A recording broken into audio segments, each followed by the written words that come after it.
Welcome back to Most Amazing Top 10. Here are the top 10 cursed objects in history that science still can't explain. Let's do it. Number 10.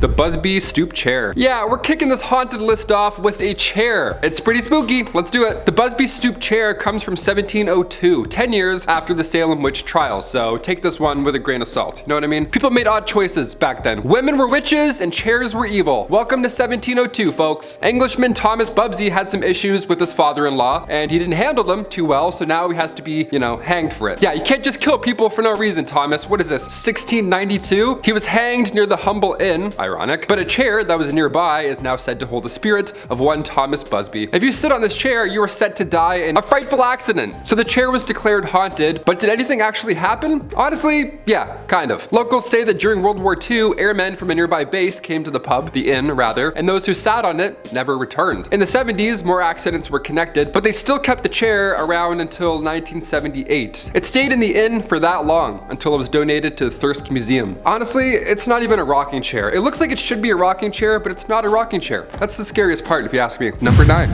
The hands resist him. I listed off some dark paintings not too long ago, but somehow I forgot the hands resisting him. Painter Bill Stoneham created this work of art back in 1972. It's most famously belonged to actor John Marley from The Godfather. He's the guy who wakes up with the horse's head in his bed, in case you have seen that movie. So that actor got this painting at one point, but later it was found on eBay with claims that it was cursed from an anonymous previous seller. And the painting was found abandoned in an alley behind a brewery, so that sounds pretty promising. Almost immediately, the new owner of the painting, the family, their daughter claimed to have seen people in the painting move. Yeah, on top of that, apparently the figures would leave the painting and mess up the house. I mean, as far as excuses go, that's not bad for a messy house. Oh, I cleaned up earlier, but those damn paintings. Oh. Number 8, cursed phone number. The song 867-5309 has been stuck in my head for about 18 years now. That song is a banger. Honestly, great jingle too. If a pizza place had thought of that jingle at first, would have been game over if you ask me. A cursed phone number, is there such a thing? Apparently, yes. 359-888, and then a bunch of 8s afterwards. I don't want to say it out loud, you know? So what's the deal here? Well, anybody who's had this phone number in the last 20 years or so has met their fate almost immediately after. CEO of a Bulgarian phone company, cancer at 48, that's how he passed away. 2 criminals later on, both a little more mysterious than cancer, they both passed away afterwards. All these deaths happened within 4 years. That's the cursed aspect of it all. The phone number was suspended, so nobody's able to use it now. In case you're thinking about it, don't do it. Maybe it's because of this curse, or maybe it has ties to crime. Either way, 867-5309 is still stuck in my head. I'm gonna go down with that song right as soon as we're done here. Number 7, the Basano vase. This vase comes from the 15th century. It made for an excellent wedding gift in Italy, but the night before the big day, the bride sadly lost her life with the vase still in her hands. The family kept it afterwards, of course, but as the vase was passed down the family line, a pattern began to unveil itself. Whomever held possession of the Basano vase died shortly afterwards. Now, keep in mind, this was the 15th century, so the average lifespan around then was like, 30 years old. But after that many deaths in the family, it was packed away for good, just to be safe, or so they thought. The vase showed up again in 1988 alongside a note. The note was pretty to the point. It said, "Beware this vase, it brings death." Whoever found it was probably like,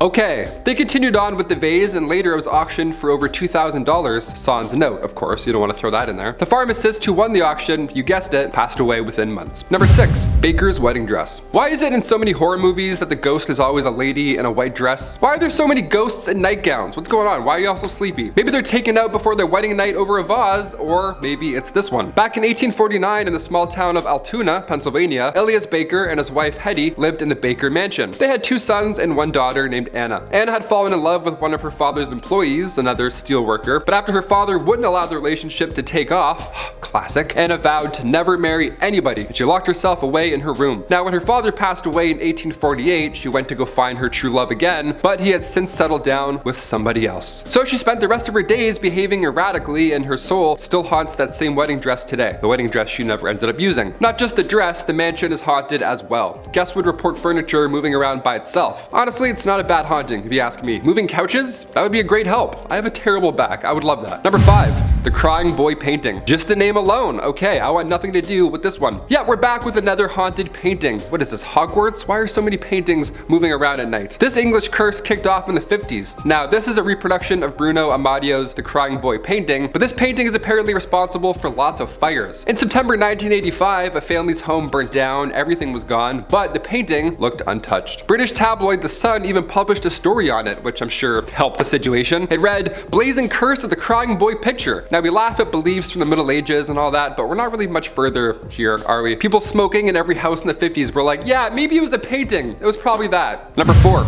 the Hope Diamond. Coming from the 1660s, this curse began when a gem dealer named Jean-Baptiste Tavernier bought this large diamond when visiting India. He bought it, apparently, okay.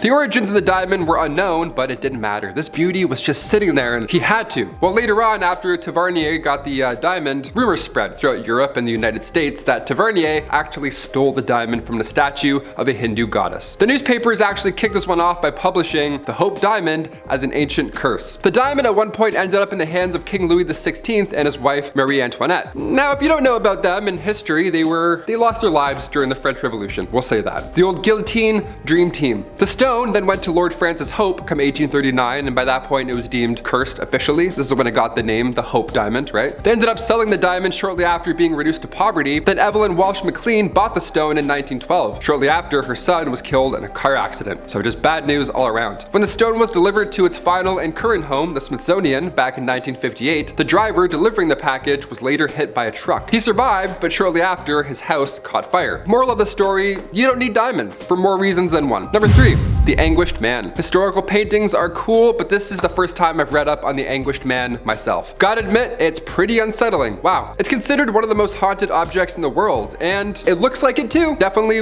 I would guess I'd pick it out of the crowd. This oil painting was created by an unknown artist, but the actual paint is mixed with their blood. So their legit DNA is in this painting. Blood, sweat, and tears, literally. Not much is known of the artist as he passed away shortly after, but the current owner is Sean Robinson from Cumbria, England. His grandmother had given him the painting. There wasn't much known beforehand, but his grandmother warned him that it was cursed. Hey, here's some Werther's originals and a cursed painting. Classic grandmas, you know how they do. Sean had to leave it in his basement at first because his wife wasn't a fan. More than fair. But when the basement flooded, which is also mysterious and that sucks, he had to then move it upstairs. After that point, the couple heard crying, screams, whispering all throughout the house, things you don't want to hear alone in a house with a haunted painting. It got so bad, Robinson uploaded time-lapse footage to YouTube in 2011, and it shows the door closing by itself next to the painting. Check it out. Also, yeah, keep this in the basement for sure. I agree with the missus on this one. Number 2, broken mirrors. It doesn't matter who you are, you've heard of this one at some point. You break a mirror and what do you get? Bad luck. You get 7 years of bad luck. Has this happened to you? If so, what year are you on? Are you close? How close are you to the 7-year mark? We got your back. You got this. You're so close. Ancient Romans kicked this one off. They believed that the human soul would renew every 7 years. That's where the whole 7-year thing comes into play. It takes time to repair the human soul, apparently. That combined with the belief that a mirror's reflection was a way into the soul, well, now we have one guy who feels really bad for breaking a mirror, essentially. Therefore, a curse. If you break a mirror, you're tearing the soul from the body and abandoning it. In Kazakhstan, if you break a mirror, evil spirits would haunt the person responsible for the damage. That's a pretty scary deal. You gotta keep those hands grippy. They say you can't look into broken mirror pieces afterwards, or else that's bad luck in itself. There's too many mirrors now, honestly, cut to today. I'm sure ancient Romans had no idea what 2022 would look like. We have phone cases with mirrors in them now. That's a lot of bad luck in jean pockets, my friends. And coming in number 1, curse of the Billy Goat. Can a team be cursed? Is that such a thing? Here we go. I mean, I live in Toronto, home of the Maple Leafs, and we don't see a lot of wins on that side, but the Chicago Cubs curse, well, that was a huge deal for a very long time. The Chicago Cubs curse comes from 1945, when a man named Bill Sionis, nicknamed Billy Goat, he was kicked out of a Chicago Cubs game. Yeah, he actually didn't even get into game 4 to begin with. Was he too intoxicated? No. Did he bring a live goat with him to this game? Yes, that was why. Yeah, Bill brought with him his pet goat for good luck. So after the staff said, no, you can't enter the 1945 World Series with a live goat, he then cursed the club over and over on the way out. What a guy. Saying the Cubs ain't gonna win no more, over and over again, and that was the game that they dropped the ball, so something kind of happened. The Detroit Tigers won and the curse of the Billy Goat kicked off, and it got so out of hand that come 1994, the Cubs had lost 12 games in a row, their worst home start in history, so Sam Sionis went to Wrigley Field, everybody was chanting to let the goat in, and then the Cubs won 5-2. I don't know. Humans in the 1700s were like, oh, that woman's cursed, she's a witch for sure, and then humans today are like, ah, that stadium's cursed, for sure cursed. We haven't changed, moral of the story, I don't know. Those are the top 10 cursed objects in history that science still can't explain. If a part 2 is something you want and or need, comment down below. I'll gladly return with some bad luck. I'm Taylor McWaters, and we'll see you next time. Bye.